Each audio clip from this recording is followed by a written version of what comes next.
It is December 3rd. We have 11 games to talk about. The potential return of Mark Williams. It might be happening. I'm not guaranteed. No, I'm not certain. Let's see. But it might be happening. Paul Millsap also retired. Just thought I'd touch on his career. There's probably a lot of people playing fantasy that don't remember Paul Millsap and what he did and how good he was. So I thought we'd just spend a couple of minutes talking about him as well. This is the Tuesday pre-game show. Let's go balls deep. I'm the type to get shit done. You the type to observe. March Madness on my speakers, but today's November 23rd. Got something loud in the blunt, yeah. I don't say what I want, yeah. Probably somewhere sunny getting tan. Foreign women in the sun, yeah. That's all that I need. That's all that I need. That's all that I need. Got my brothers with me. Got my brothers with me and my mama's healthy. That's all that I need. Welcome to the Balls Deep podcast, brought to you by Fantasy Basketball International. I am Adam King. You can find me on Twitter and Blue Sky at AdamKing91. And you will find us as a group at FBI Basketball on Twitter. We are also on Google Podcasts, Apple Podcasts, Spotify, YouTube. Please go and find us there, download episodes, watch them, listen to them, like them, rate them, subscribe to everything. We really appreciate it. We are also part of the Old Man Squad. Go and follow them at Old Man Squad on Twitter or at Dan Vespris. And I think Dan is on Blue Sky at Old Man Squad as well. Someone had Dan Vespris. 11 games, a lot to cover heading into Tuesday night. The final, I believe it's the final night of in-season tournament round play or preliminary play.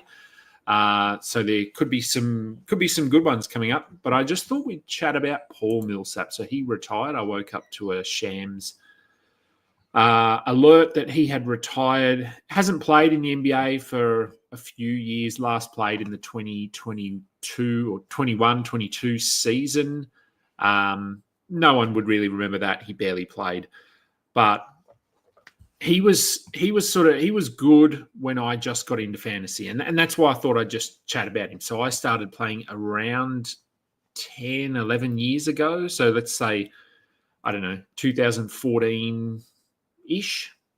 I don't remember the exact time, but he was good. He was good back then. That's when he was playing for Atlanta, and Atlanta were good. They had Al Horford. They had Jeff Teague.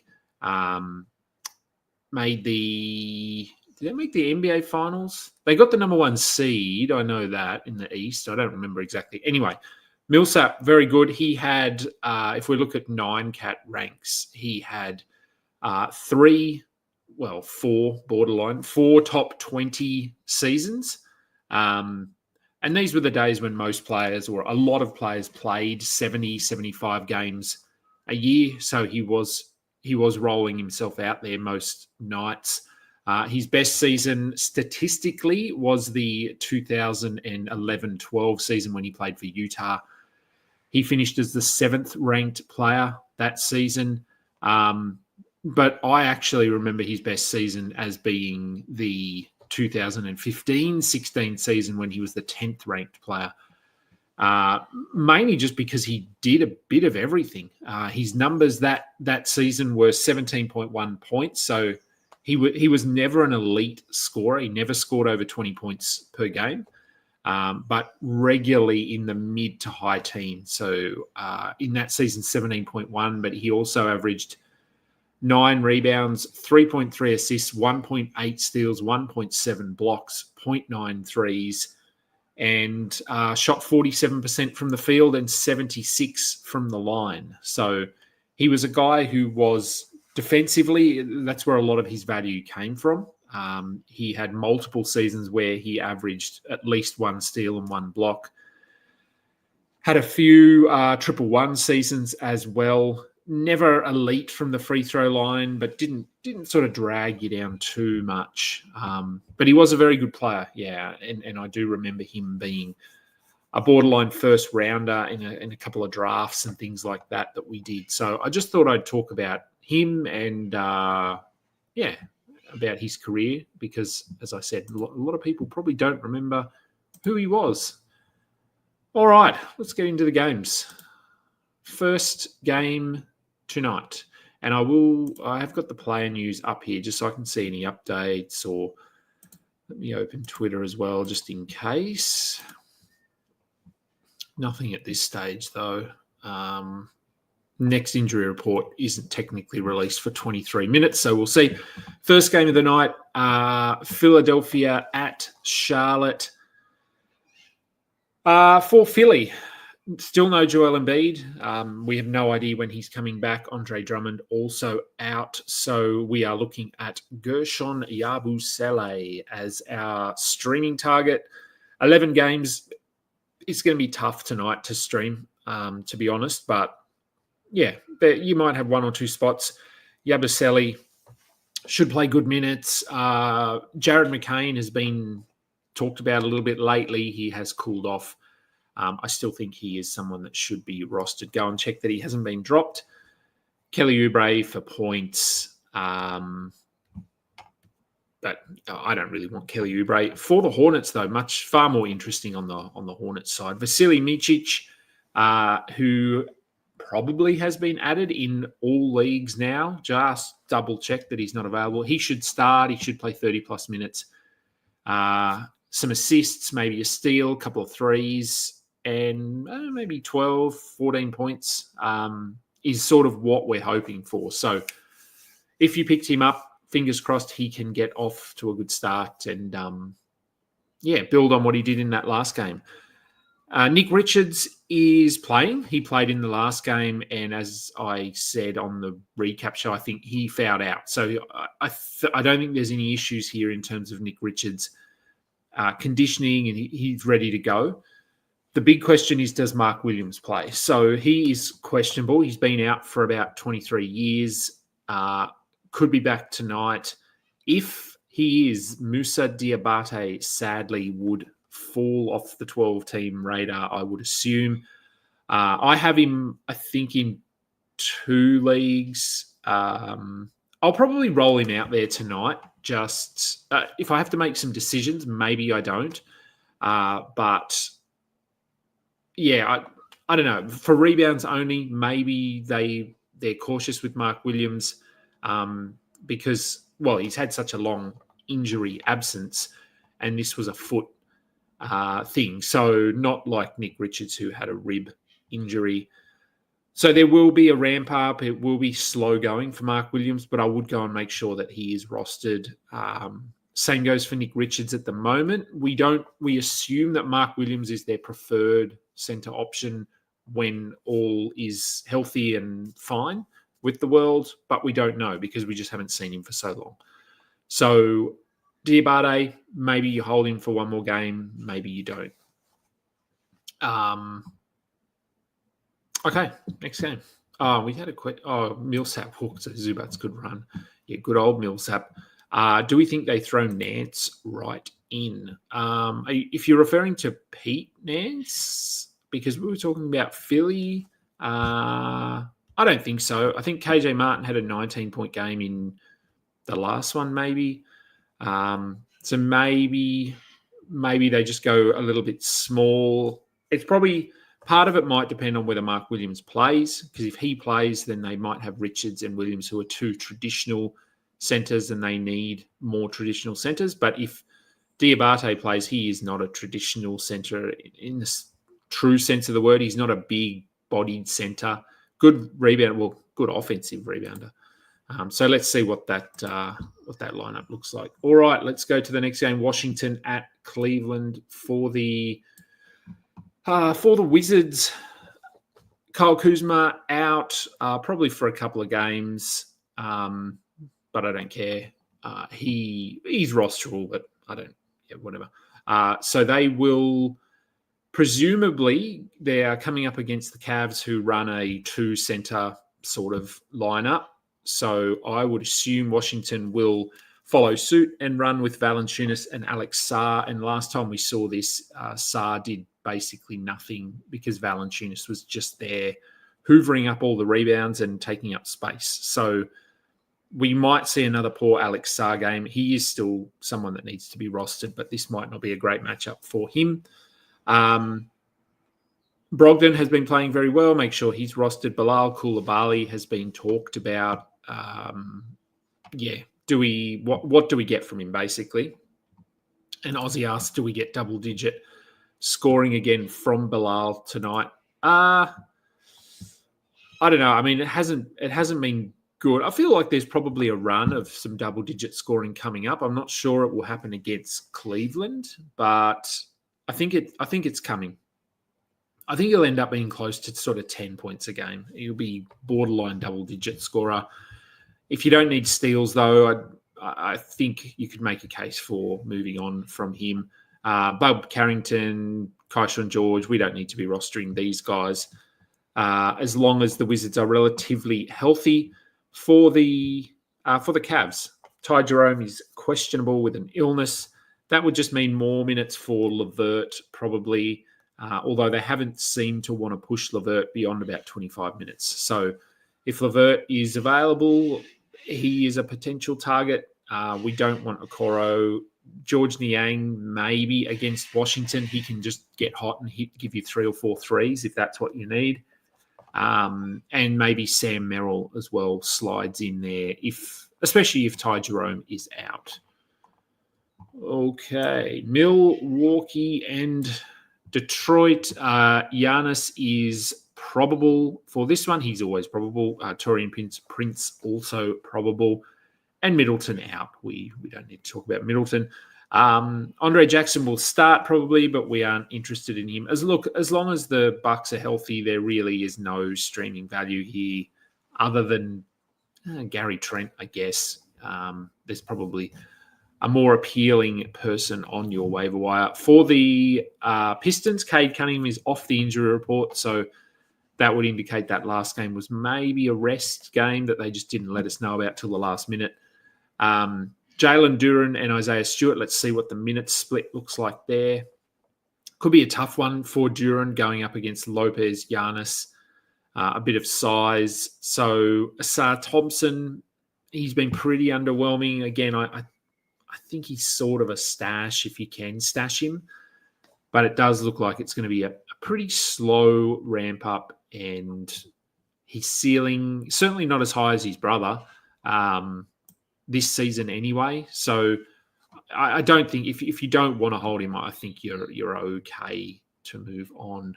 Oh, Matty G, look at Matty G watching along. What has he got to say? Bilal falling off. Yeah. Look, if Bilal is falling off and if he is dropped, he will certainly be an ad at some point. We don't know when that will be. As we get closer to the end of the season, it's more and more likely because Washington will get worse and worse. All right, Orlando and New York. For the Magic, no Gary Harris, no Paolo Banchero, but everyone else is healthy. We will just assume they're going to continue running with Goga at the center, Wendell at the 4. Both should be rostered. KCP has been on a heater at the last 3 games, so fine, roll him out there. It's going to come back down to earth at some point, but while he's shooting the ball well, get him out there. Jonathan Isaac only played 8 minutes in that last game. He had some foul issues. He's still very borderline. If he can get to 22, he's probably worth a look. If he's playing 15, probably not. So, let's see what those minutes look like. If you do need some defensive stuff, maybe give him a look tonight. For the Knicks, no new injuries. Mitchell Robinson, Precious Achiuwa still both out. Achiuwa is close, but probably still another week away. So 0 streaming value on Knicks other than McBride, I suppose. McBride, I haven't seen him on many waiver wires, so I'm assuming in competitive leagues he's probably rostered. And let's see if OG can get back on track offensively, because he has been trash of late, which has really been a bummer for my field goal percentage. Going to be tough, though, against this Orlando team. They're a very good defensive team. So we will see what happens with OG tonight. Indiana head to Toronto for the Pacers. Andrew Nembhard is probable. They're just managing him as he returns from his injury. Shepherd and Neesmith still both out.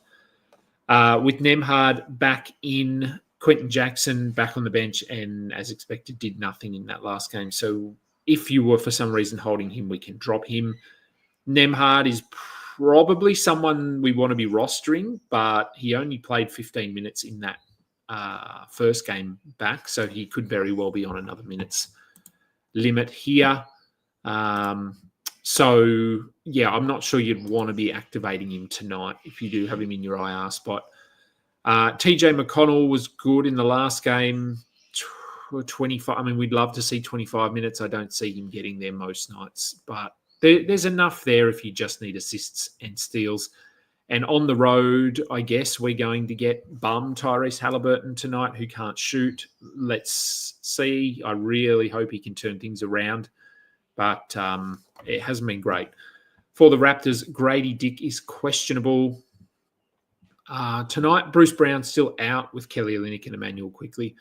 If Grady Dick was dropped, I don't think he was. I haven't seen that in too many leagues or had too many questions about Grady Dick. But if he was, I would consider picking him up. His return just really cuts into sort of Davion Mitchell, takes a little bit away from Ochai Agbaji as well, although he was trending towards a drop. But yeah, not much. I mean, the Raptors they're playing relatively well. They seem to be cohesive. Quickly will come back at some point in the next couple of weeks. So actually not a ton of streaming value there. Let's see, we've got lots of questions in here, which yes, we do hope McCain starts ahead of Kelly Oubre. That would make sense, but it's Philadelphia. Considering dropping Conley for Brogdon, or is the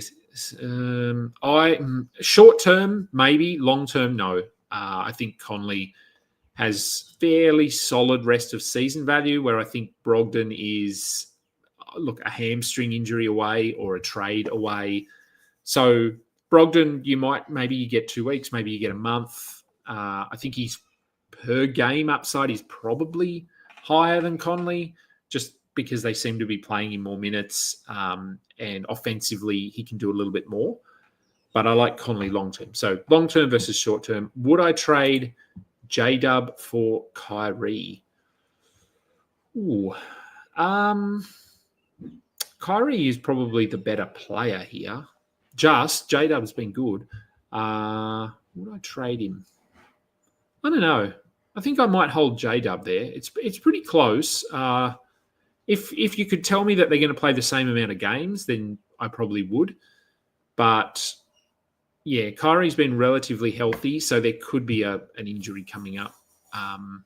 He has been relatively healthy the last year or two. So, I don't know. I think I might keep J-Dub there. Trade Tyus Jones and Terry Rozier for Devin Vassell in a 9-cat head-to-head league. Well, Rosie is very close to a drop, so he's part of the trade, but I don't know how much you have to. I think you could stream in someone for Terry Rozier. So if it's simply Tyus Jones for Devin Vassell, I'd take Devin Vassell. Tyus, he has a fairly safe floor. Vassell hasn't played more than 25 minutes yet, so we don't know how long that's going to take. So it could mean you're taking a short-term hit in some of those other categories. But I do think that Vassell is pretty clearly the best player there.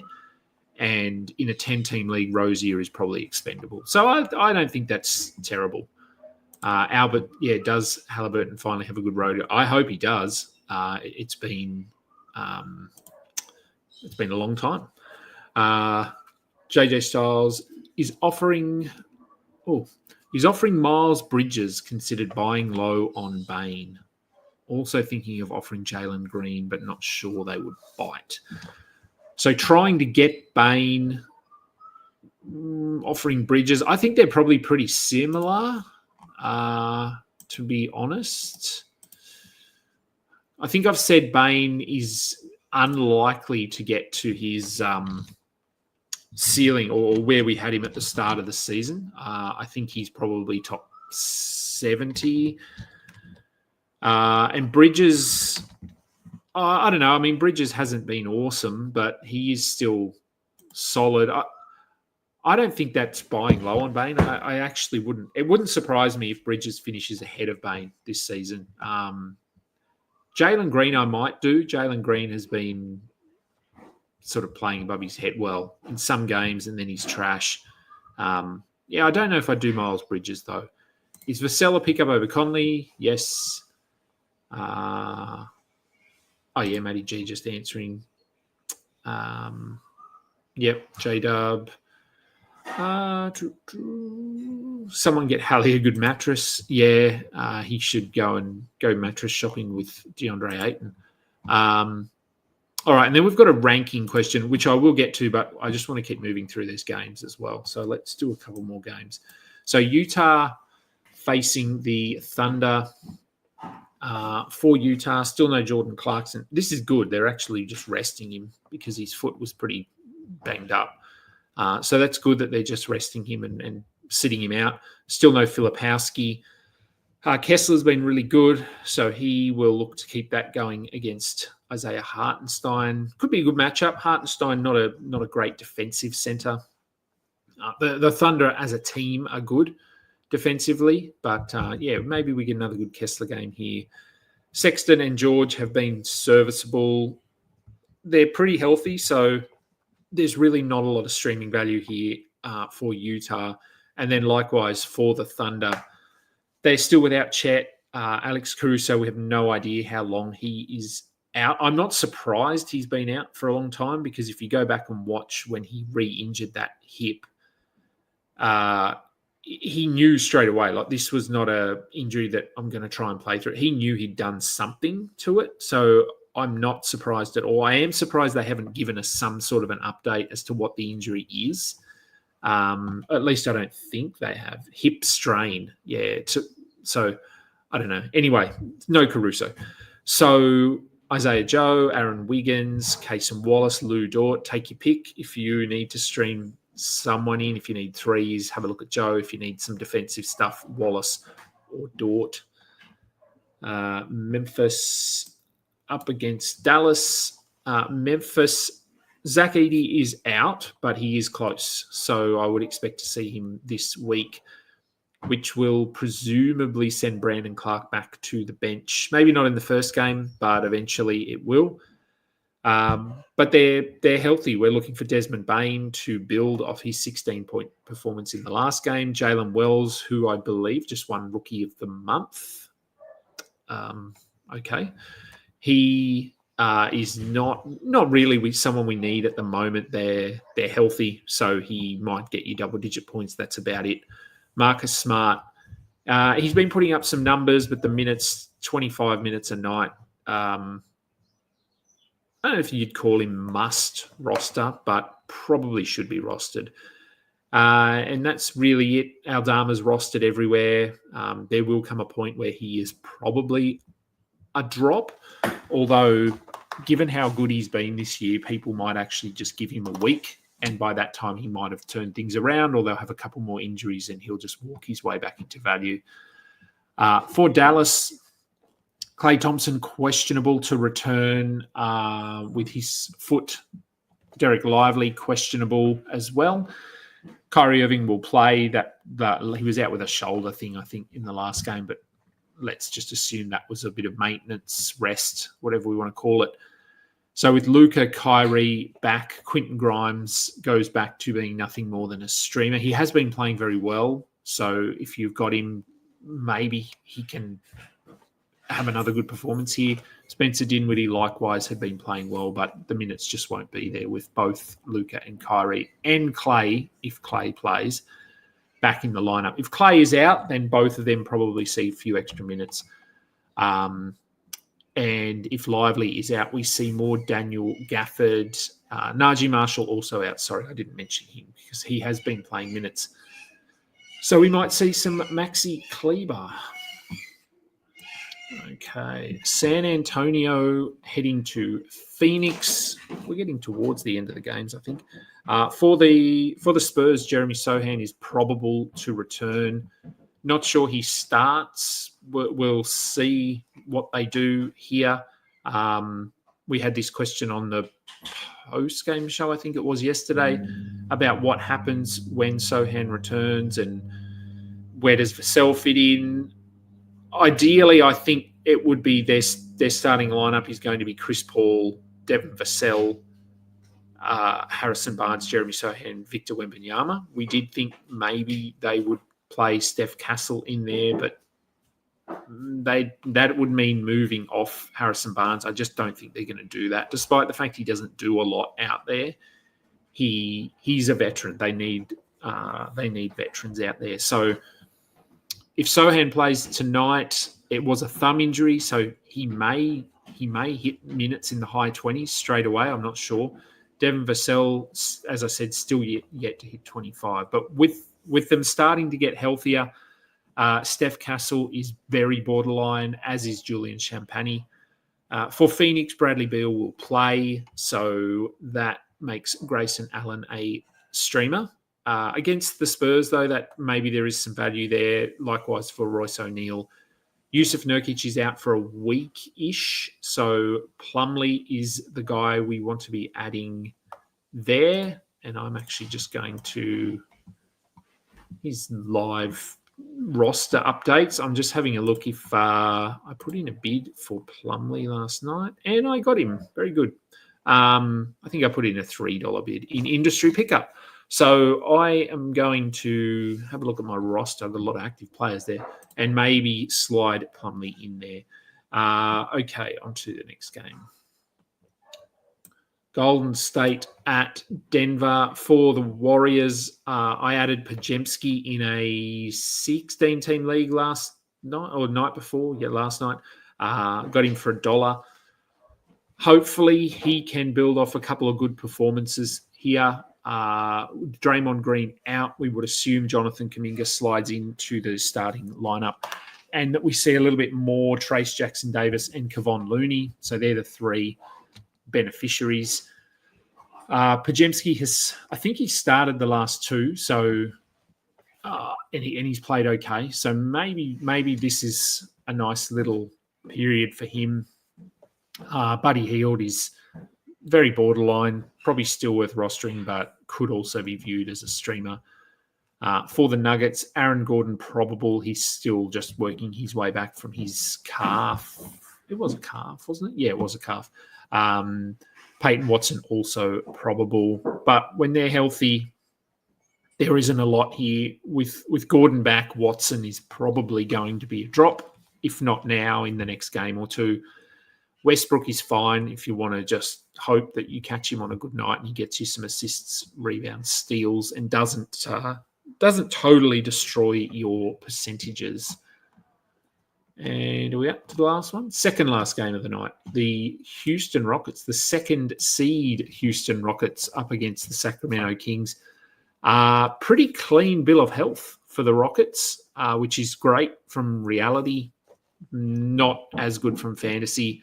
It means Amen Thompson and Tari Eason, they're both must-roster players, but as we've seen, if they're not playing super well, they'll just limit them to 20 minutes or 22 minutes. So they do need to sort of hit the floor running to be able to play 30 or in the vicinity of 30 minutes.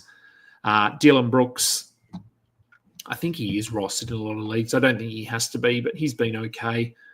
And Jabari Smith, after that really poor stretch, has sort of rounded into some form. Probably should be rostered as well. For the Kings, they are without Trey Lyles. Kevin Huerter questionable. Malik Monk started. I didn't think they'd start him, but they did in the last game. I think Monk should be rostered. Basically, the whole starting lineup should be rostered.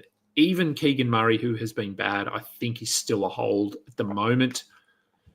Although, I don't know, if he doesn't get going in the next week, I think he might trend towards being a drop. Keon Ellis and Kevin Huerter, no need to be holding them with a healthy roster. And then we are on to the last game, Portland and the Clippers. For Portland, no Klingon, no Robert Williams, so we get a lot of DeAndre Ayton with Jeremy Grant healthy. Well, as healthy as Jeremy Grant gets. It means Denny moves back to the bench, but Denny Avdia was good in that last game, so I would be holding him.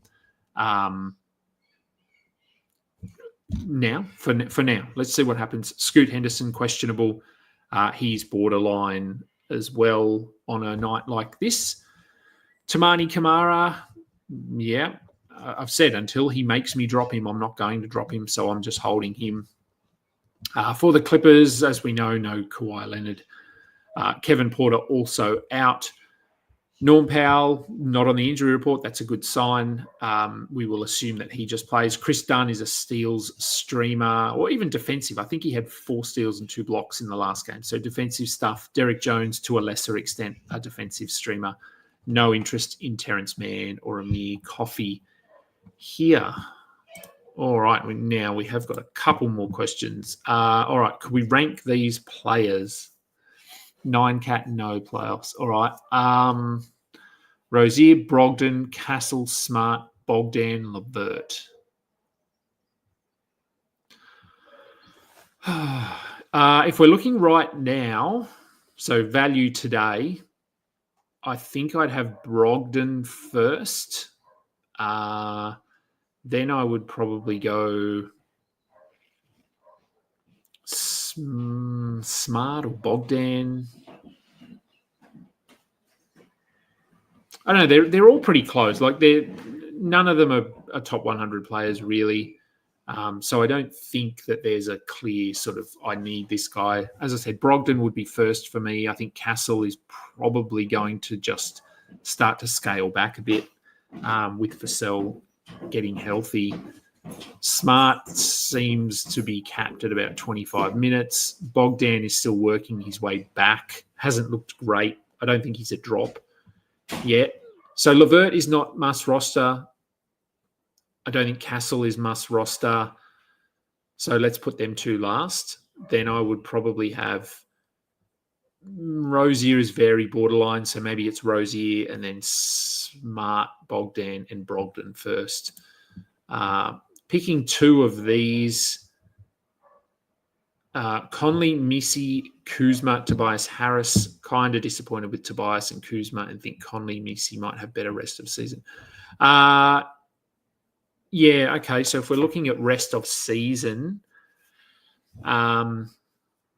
Missy's interesting because I do think once they get Ingram back and once they get Zion back, although we just got word, I think, I don't know, before I came on the show that just checking there's no more updates, that Zion is still weeks away. So there's no sign of him coming back, that's rough if you're a Pelicans fan, but it's also not overly surprising. Sorry, we've just got some injury updates. Anthony Davis, yes, Rozier is playing. Reeves, questionable, but nothing for tonight. So, yeah, I think Misi is probably the obvious one there that could fall off because if they get healthy. But for now, he's playing big minutes. He played 35 in that last game. Again, they're all pretty close. I think in terms of per minute production, it's probably, I don't know, Missy is the one that stands out to me there because he's very different. He's rebounds and blocks. The other, Kuzma and Harris are theoretically sort of points, a bit of defense, some rebounds, a bit of everything. And Conley is assists and steals with some threes. I think Conley is probably the safest. Kuzma has been pretty bad. He's missing games. I don't think he wants to be in Washington. Tobias Harris just doesn't look, he looks a bit washed, as Josh would say. So I still think that if you're looking at sort of pure, okay, this is their upside, I think Tobias can probably still be top 80. Kuzma, I don't know. I'd have Harris above Kuzma, I think. And then Misi, I don't know, top 120 and Conley probably top 100. So, yeah. I still think Tobias has the highest upside. Let's put it that way. Are there any games being played in week 8? Yeah, so week 8 is weird. Week 8 is the in-season tournament. So there's still some games not known because we don't know what the matchups are. So yes, there are games being played, but it is less. There is, I think after this week, we've got 2 weeks where some teams only have 1 or maybe 2 games in the week. So, and that was the whole thing with the Yahoo. For some reason, they connected or they joined together this week and next week, giving some teams 6 games, where rather than joining the next 2 weeks, which would have given all teams 3 games, so it would have looked more like a standard kind of week. So I'm not sure why that happened. How long are ramp-up periods for players returning from major foot injuries? How long would it take them to regress back to their expected value? I think it depends on the player. It's different for everyone, and it depends on the injury as well. So hamstrings, calves, they tend to take a little bit longer because, well, I mean, I'm not a doctor, obviously, but it does seem to me that they tend to rush players back or get them back as soon as they can. If a guy comes back, and again, this is completely based on having watched sport here in Australia, with hamstrings and things like that. In the NBA, it's very common for a player to come back from a soft tissue injury. They stay on the injury report for games. They're questionable. They sit out back-to-backs. And I get the whole back-to-back thing, and here we don't really have any sports that have 2 games in 2 nights or anything like that. But ideally, you would want a guy to come back from a hamstring injury 100%, and there's no reason that they would be on the injury report for the next game. But it happens a lot in the NBA, and they might miss games or aggravate.